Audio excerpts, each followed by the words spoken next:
Good evening and welcome back to Twin State Sports. I'm Bailey Wilborn filling in for Zach. Freshman Garrett Schrader has the biggest game of his young career tomorrow night against 7th-ranked Auburn. In last week's game, Schrader played pretty well, throwing for 180 yards and rushing for 125. And he now has the full support of his teammates. Injured QB Tommy Stevens and running back Kylan Hill both say he isn't like other freshmen. I thought he played awesome. He really took it upon himself to prepare himself for the game. Just like I feel like all the guys have every week. He's very poised for a freshman. I've never been around one like that other than KT. He was poised also. I told him, I said, you're gonna have a great career. You're a tremendous player. He played like the way he should. The 2-1 New Orleans Saints back at home this Sunday night after 2 road games. They'll host the 3-0 Dallas Cowboys for Sunday Night Football. Teddy Bridgewater did a good job of managing the game against the Seahawks, and the Saints were able to pull out the win against a good team. However, they will now face the Cowboys offense, who is averaging over 30 points a game. Dak Prescott has shown he can sling it, and Marshawn Lattimore has given up the most yards and coverage so far this season. Quarterback Teddy Bridgewater says the Cowboys are just playing good football. They're playing smart football.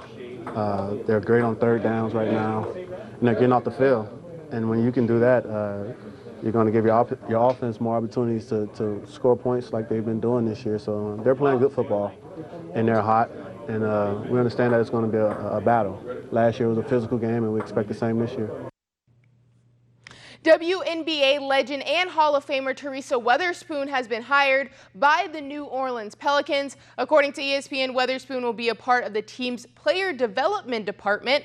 Weatherspoon is a 5-time WNBA All-Star and selected as one of the top 20 players in league history in 2016. The 53-year-old is also a former head coach at her alma mater, Louisiana Tech. She most recently worked as a director of player and franchise development with the WNBA's New York Liberty.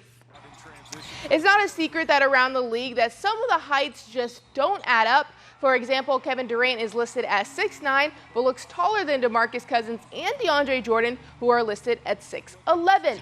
And around the league, players' true age has become a question. As Kings star Buddy Hield said, he recently turned 26, even though the NBA had him listed at 24.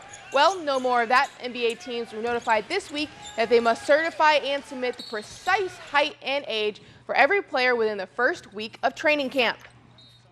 It was a pretty physical game last night for Thursday Night Football between the Packers and Eagles. On the very first play for the Packers, Jamal Williams out of the backfield. After he's whistled down, Eagles defensive end Derek Barnett appears to come in late and hits Williams helmet to helmet. He was carted off the field and gave a thumbs up. The team says Williams is being evaluated for head and neck injuries, but does have movement in his extremities. And then in the fourth quarter, Eagles defensive backs Avonte Maddox and Andrew Sendejo hit helmet to helmet on the tackle, leaving Maddox on the ground. Maddox was carted off the field, and the team says he's being evaluated for head and neck injuries as well, but was conscious and had feeling in his extremities.